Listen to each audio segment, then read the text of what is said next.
माननीय सभापती महोदया, आपल्या विधान परिषद सभागृहाचे विरोधी पक्षनेते सन्माननीय अंबादासजी दानवे यांच्या या सदस्य काळातल्या निवृत्तीच्या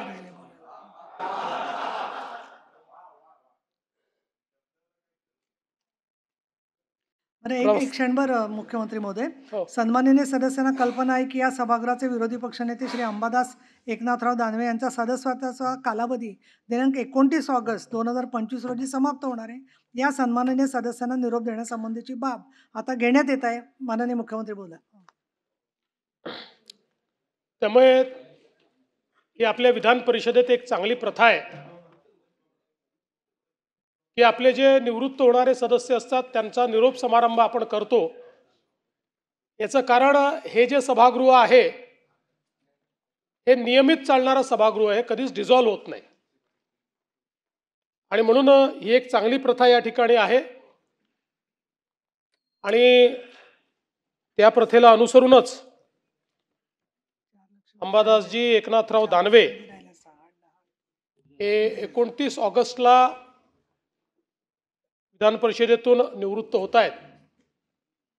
तसे अजून 44 दिवस शिल्लक आहेत. तथापि आपली ही प्रथा आहे की समजा पुढच्या अधिवेशनाच्या आधी जर ते निवृत्त होत असतील तर आपण त्या अधिवेशनामध्ये तशा प्रकारचा प्रस्ताव या ठिकाणी घेतो. खरं म्हणजे दानवे साहेबांचा जन्म हा 8 डिसेंबर 1970चा आहे. म्हणजे माझ्यापेक्षा ते लहान आहेत. मी 22 जुलै 70चा आहे. पण दानवे साहेब एक गोष्ट तुम्हाला सांगतो, जोपर्यंत राहुल गांधी युवा नेते राहतील तोपर्यंत आपण दोघेही राहू शकतो. कारण आपल्या दोघांपेक्षाही म्हणजे माझ्यापेक्षाही 6 महिने मोठे राहुलजी आहेत. तुम्ही चिर युवा आहात.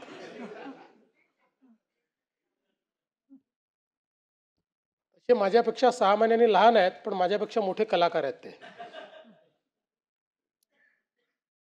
छत्रपती संभाजीनगरच्या अजबनगरचे ते रहिवासी आहेत. आणि जरी आता ते उद्धवजी आपल्या शिवसेनेत असले तरी आपल्यालाही कल्पना आहे की मूळ आमच्या भाजपचे आहेत. त्यांचं सगळं राजकीय जीवन हे भारतीय जनता पक्षातच सुरू झालं. भारतीय जनता पक्षामध्ये आम्ही सगळ्यांनी युवा मोर्चामध्ये काम केलेलं आहे आणि एक अतिशय प्रभावी नेते म्हणून भारतीय जनता पक्षामध्ये ते काम करत होते. ठीक आहे, त्यावेळेस आमच्या पक्षात काही वाद झाले आणि त्या वादामध्ये त्यांना पक्ष सोडावा लागला किंवा पक्ष त्यांनी नाही सोडला. त्या वादामध्ये पक्षाने त्यांना सोडलं आणि मग ते तेव्हाचा आमचा मित्रपक्ष, ते आमचा मित्रपक्ष आहेच, थोडे काही बदल झाले आहेत. अशा शिवसेनेमध्ये त्यांनी त्या ठिकाणी प्रवेश केला. पण त्यांचं संपूर्ण राजकीय जीवन जे घडलं ते भारतीय जनता पक्षामध्येच घडलं.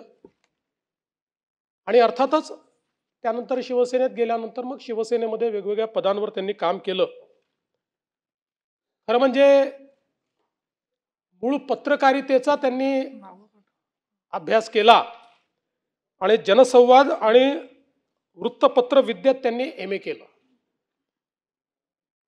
त्यामुळे अपेक्षा अशी होती की हे बातम्या संकलित करतील पण ते बातम्या निर्माण करणारे झाले आणि बातम्या पुरवणारे झाले. आणि राजकीय क्षेत्रात आले. खरं म्हणजे राजकीय क्षेत्रात आपण बघितलं असेल तर पत्रकार आणि वकील हे सगळ्यात जास्त आपल्याला पाहायला मिळतात. आणि मला असं वाटतं एका चांगल्या पत्रकाराला आपण मुकलो पण एक चांगला नेता हा या सभागृहाला या ठिकाणी मिळाला. खरं म्हणजे भाई भाजपच्या मुशीत तयार झाल्यामुळे त्यांच्यामध्ये चिकाटीपणा आपल्याला पाहायला मिळतो, संघटनात्मक कौशल्य त्यांच्यामध्ये पाहायला मिळतं आणि अभ्यासू वृत्ती देखील त्यांच्यामध्ये पाहायला मिळते. ते इतर पक्षात नाही असं नाही पण भाजपमध्ये असले होते. त्यामुळे ते 15 वर्ष काम केलं त्यांनी भाजपमध्ये, थोडं थोडं का नाही. आणि मग अर्थात उपजिल्हा प्रमुख म्हणून, महापालिकेचे नगरसेवक म्हणून, सभागृह नेता म्हणून, शिवसेनेचे जिल्हा प्रमुख म्हणून आणि मग आमदार म्हणून देखील त्यांनी या ठिकाणी काम केलेलं आहे. त्यामुळे सामान्याच्या प्रश्नाची जाण ही अंबादासजींना चांगल्या पद्धतीनं त्या ठिकाणी आहे. 2014ला विधानसभेची निवडणूक देखील त्यांनी लढली होती. काही कारणाने ते त्या ठिकाणी विधानसभेच्या त्या निवडणुकीत पोचू शकले नाहीत. पण 2019ला म्हणजे 14ची निवडणूक आम्ही अमोरासमोर लढलो होतो. त्यावेळी मला वाटतं प्रशांत बंबच्या विरुद्ध त्यांची हे झाली होती. पण 19ला ज्यावेळेस ते या पदाकरता निवडणूक लढले त्यावेळी मात्र आम्ही सगळे एकत्रित होतो. त्यांना पूर्ण पाठिंबा आम्ही त्यावेळेस दिला होता. आणि म्हणजे उद्धवजींनाही माहिती आहे की त्यावेळी एकूण मतदारसंघामध्ये आमचे स्थानिक स्वराज्य संस्थेचे सदस्य जास्त होते, पण युतीचा धर्म होता आणि सीट ही शिवसेनेची होती आणि सगळ्यांनी आम्ही एकत्रितपणे अंबादासजींना पाठिंबा दिला आणि अंबादासजी त्या ठिकाणी निवडून आले होते. संभाजीनगर आता मला असं वाटतं 2022 पासून विरोधी पक्षनेतेपदी ते या ठिकाणी विराजमान आहेत. आणि आता अर्थातच त्यांचा कार्यकाळ संपुष्टात आल्यावर विरोधी पक्षनेत्याचाही कार्यकाळ या ठिकाणी संपुष्टात येईल. तर परब साहेब तयारी करून ठेवा.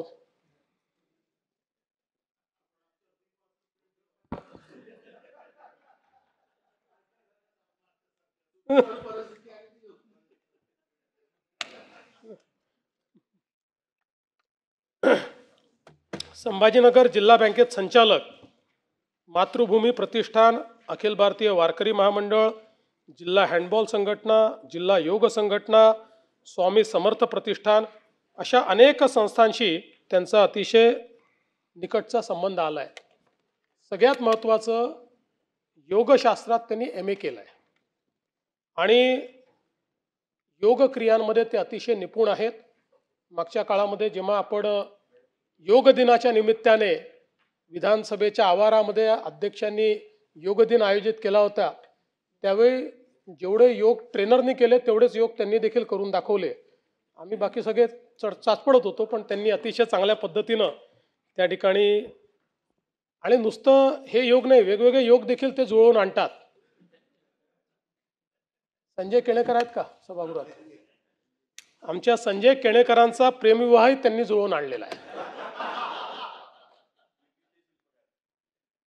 म्हणजे सूत जुळलं होतं पण घरच्यांचा विरोध होता आणि सगळेच बिचारे हे असतील, संजय असतील, उमेदीचा काळ होता, काही फार पैसे बिशे काहीच नव्हते.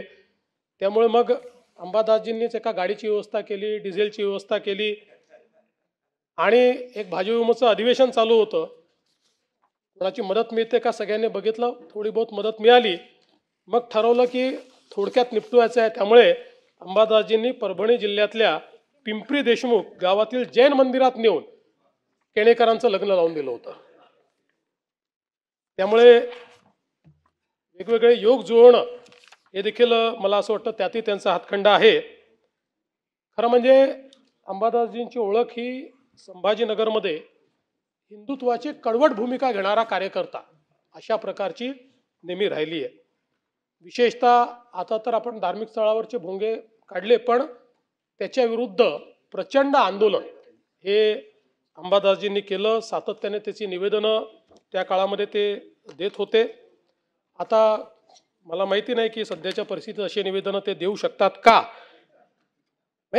असं प्रश्न आहे. म्हणजे देऊ शकत असतील ते, पण देऊ शकतात का? आणि तसे ते कट्टर सावरकर भक्त देखील आहेत. म्हणजे जरी बंटी पाटलांच्या बाजूला बसावं लागलं तरी अजून सावरकर भक्ती सोडली नाही दानवे साहेबांनी. एकदम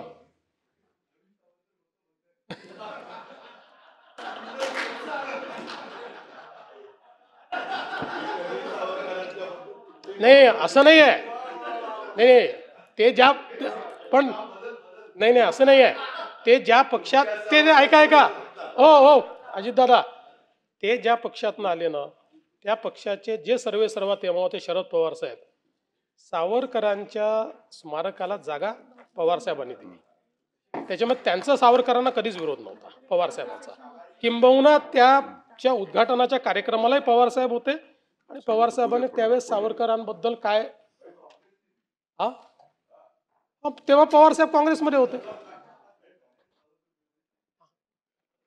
हे आमची अपेक्षा हीच आहे की किमान तुम्ही तिकडे असण्याचा तेवढा तरी फायदा झाला पाहिजे आणि राहुल गांधींना हे समजलं पाहिजे की इंदिराजींनी देखील पत्र देऊन सावरकरांचं कौतुक केलं होतं.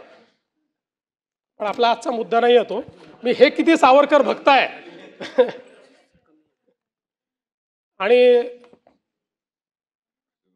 व्हॅलेंटाईन डेला होणारा जो काही धांगडधिंगा आहे त्याच्या विरुद्ध आंदोलन सातत्याने करणारे आमचे अंबादासजी राहिलेले आहेत. मग केडेकरचं लग्न त्यांनी लावून दिलं, त्यांना ते मान्य. हे बा, व्हॅलेंटाईन मान्य नाही आहे. तुम्ही लग्न कोणाला लावायचं असेल तुम्ही त्यांना आत्ताही संपर्क करा.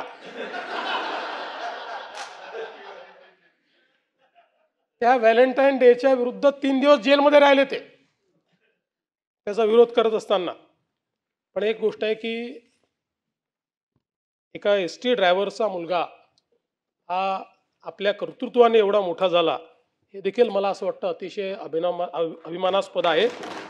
आणि आपल्या लोकशाहीत हेच सगळ्यात महत्त्वाचं आहे की कोणी कुठेही कुठल्याही वातावरणात जन्माला आला तरी देखील तो या सभागृहामध्ये येऊ शकतो, अनेक पदांवर जाऊ शकतो. ही खरं म्हणजे भारतरत्न डॉक्टर बाबासाहेब आंबेडकरांनी आपल्याला दिलेली देण आहे. आणि वडील नसले तरी आईने त्यांचं अतिशय चांगल्या प्रकारे घर जपलं आणि घरी आलेला कार्यकर्ता हा जेवून गेला पाहिजे अशा प्रकारचा आईचा नेहमी आग्रह.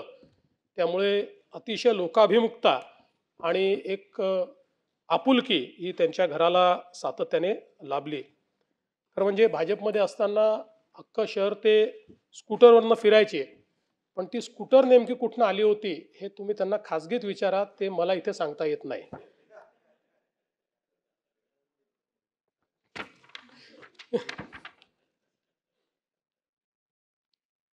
अंबादासजींची आंदोलन करण्याची जी काही पद्धत आहे ती पण एक वेगळ्या प्रकारची. एकदा टेलिफोन एक्सचेंजच्या विरुद्ध एक आंदोलन करायचं त्यांनी ठरवलं आणि सहकाऱ्यांना सांगितलं की आज आपल्याला पार्टी करायची आहे, त्यामुळे तुम्ही कोंबडी घेऊन या, दारूची एक बॉटल घेऊन या आणि डांबर घेऊन या.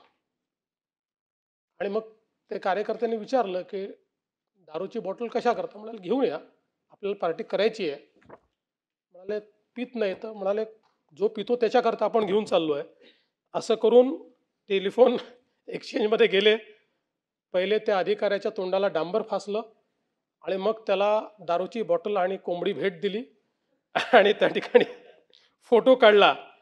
सगळ्यांना अटक झाली आणि मग त्यावेळेस 8 दिवस आपल्याला जेलचं पाहुणचार हा त्या ठिकाणी प्राप्त झाला होता. आणि हे सांगण्याचं कारण काय की तो पाहुणचार संपला पण बेल घ्यायला कोणीच येईना. त्यावेळेस संजय केणेकरांचे सासरे, ज्यांच्या मुलीला पळवून यांनी केणेकरांची लग्न लावून दिलं होतं, त्या सासऱ्यांनी येऊन यांची बेल घेतली आणि हे बाहेर आले. त्यामुळे खरं तर तसे दानवे साहेब अतिशय प्रतिभावान आहे. 1988 मध्ये 12वीची परीक्षा उत्तीर्ण झाली तेव्हा ते मराठवाड्याच्या गुणवत्ता यादीमध्ये होते. 6व्या क्रमांकावर गुणवत्ता यादीमध्ये आले होते. आणि एकदा SSCचा पेपर फुटला तर त्यांना फार त्याचा राग आला आणि त्यावेळेस बोर्डाच्या ऑफिसमध्ये जाऊन त्या ठिकाणी त्यांनी टेबलावर उड्या मारण्याचं आंदोलन केलं होतं. आणि अतिशय अभिनव पद्धतीनं त्यांनी हे आंदोलन त्या ठिकाणी केलं होतं. त्यामुळे वेगवेगळ्या पद्धतीचे आंदोलन ज्याच्यातनं आपला प्रश्न ठळकपणे सगळ्यांपुढे येईल अशा प्रकारची आंदोलनं करण्याची त्यांची सवय राहिली आहे. आज चड्डी बनी ते मी सांगितलं मगाशी, ते तुमचं नवीन फॅशन स्टेटमेंट आहे.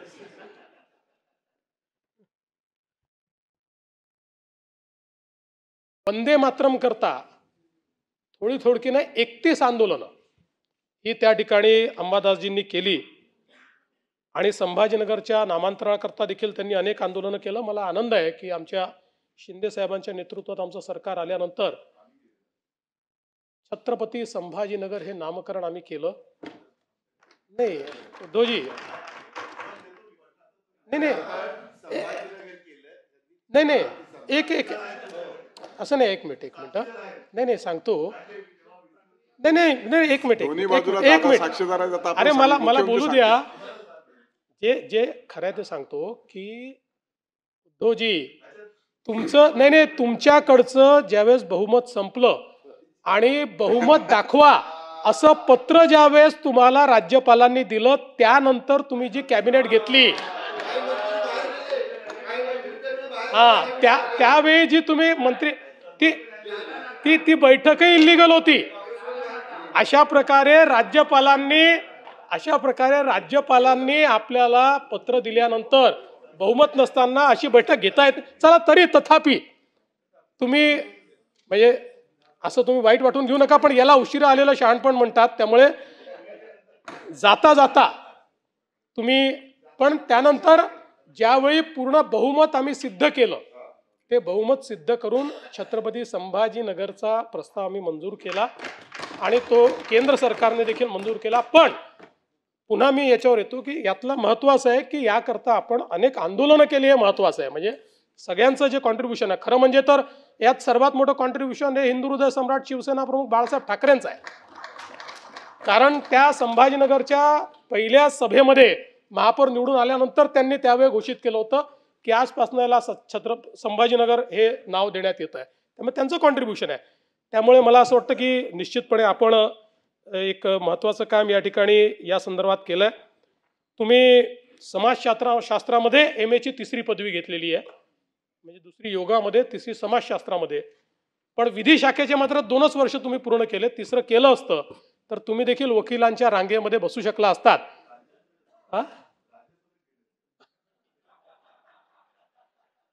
पण अजूनही तुम्ही करू शकता. म्हणजे 1च वर्ष राहिलंय आणि तुम्ही तसे हुशार आहात. त्यामुळे एक वकील म्हणून मला असं वाटतं की तुम्ही वकिली पूर्ण करावी आणि निश्चितपणे हे काम करावं. तर मूळ यांचा पिंड हा अतिशय धार्मिक आहे. भागवत सप्ताह असेल, कावड यात्रा असेल, गणपती अथर्वशीर्ष पठण असेल, नवरात्र उत्सव असतील, यात सातत्याने आघाडीवर असलेले अंबादासजी हे आपल्याला या ठिकाणी पाहायला मिळतात. विरोधी पक्षनेता म्हणूनही अनेक प्रश्नांना त्यांनी वाचा फोडली. आणि आपल्याला माहिती आहे की शेवटी लोकशाहीमध्ये विरोधी पक्षाचं, विरोधी पक्षनेतेपदाचं एक अनन्यसाधारण अशा प्रकारचं महत्त्व आहे. मी देखील काही काळ विरोधी पक्षनेता राहिलो आणि मी खालच्या सभागृहात सांगितलं की माझा तर जीवनातला जास्त काळ हा विरोधी पक्षात गेला आहे. म्हणजे माझी PhD विरोधी पक्षात कसं काम करायचं याच्यावर आहे. तर मी गेल्या 10 वर्षात शिकलो शासनात कसं काम करायचं. त्याच्यामुळे मला असं वाटतं की निश्चितपणे एक विरोधी पक्षनेता म्हणून एक आपली प्रतिमा, आपलं नाव तयार करण्याचं काम अंबादासजींनी केलं. अनेक प्रश्नांवर कधी आक्रमक भूमिका घेत, कधी गौप्यस्फोट करत त्यांनी आपल्या परीनं या पदाला जो न्याय देता येईल तो न्याय देण्याचा प्रयत्न केला. आणि म्हणूनच मी जसं म्हणालो की या टर्मचं त्यांचं आता हा निरोप समारंभ आहे. आपल्या शुभेच्छा आहेत. त्यांनी पुन्हा या सभागृहात यावं. आल्यानंतर त्याच पदावर असावं असं काही नाही. मी असं म्हटल्यावर हे म्हणतील पळवापळवी करतात म्हणून. उद्धवजी, आता उद्धवजी 29 पर्यंत तर काही स्कोप नाही. पण ऐका, 29 पर्यंत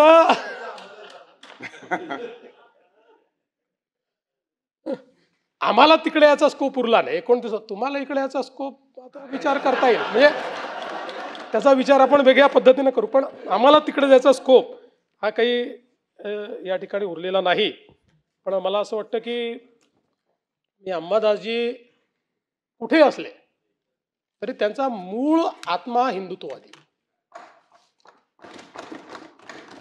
त्याच्यामुळे मला हा विश्वास आहे की आजही आणि भविष्यातही हा जो काही विचार आहे, हा विचार ते सोडणार नाहीत. त्या विचाराच्या दिशेनंच सातत्याने ते या ठिकाणी काम करत राहतील. आता खरं म्हणजे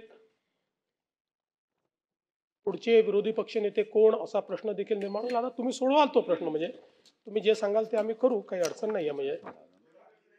म्हणजे नाही, असं आहे की दोन्हीकडचा जो काही आहे, आता इथे काय आहे की इथे हे सभापती ठरवतील ते होईल आणि खाली अध्यक्ष ठरवतील ते होईल. त्यामुळे जे तुम्ही ठरवाल आम्हाला ते मान्य असेल, सभापतींना मान्य असेल तर सभापती मान्य करतील. खाली पण आम्हाला मान्यच आहे तुम्ही जे म्हणाले ते, पण अध्यक्षांना ज्यावेळेस मान्य होईल त्यावेळी त्याचा निर्णय हा त्या ठिकाणी देखील होईल.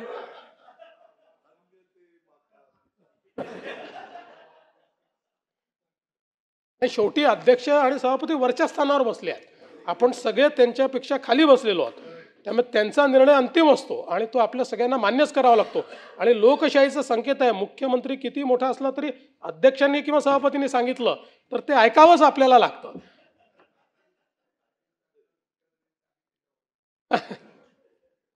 पण आता जरी या ठिकाणी विरोधी पक्षनेते पदाची टर्म आपली किंवा विधान परिषदेची टर्म आपली संपत असली तरी मला असं वाटतं की मोठी कारकीर्द अजून राजकारणातली आपली आहे. त्यामुळे मी आपल्याला शुभेच्छा देतो आणि भविष्यातही या सभागृहात, खालच्या सभागृहात, अजून कुठल्या सभागृहात जिथे संधी मिळेल त्या ठिकाणी आपण जरूर यावं आणि लोकहिताकरता जी काही कामं या ठिकाणी करता येतील ते आपण करावी. मी निश्चितपणे असं म्हणेन की या सभागृहातले आपले एक उत्तम सहकारी म्हणून अंबादासजींनी जे काही काम केलेलं आहे त्या कामाबद्दल मी त्यांचा गौरव या ठिकाणी करतो आणि त्यांना पुढच्या आयुष्याकरता शुभेच्छा देतो.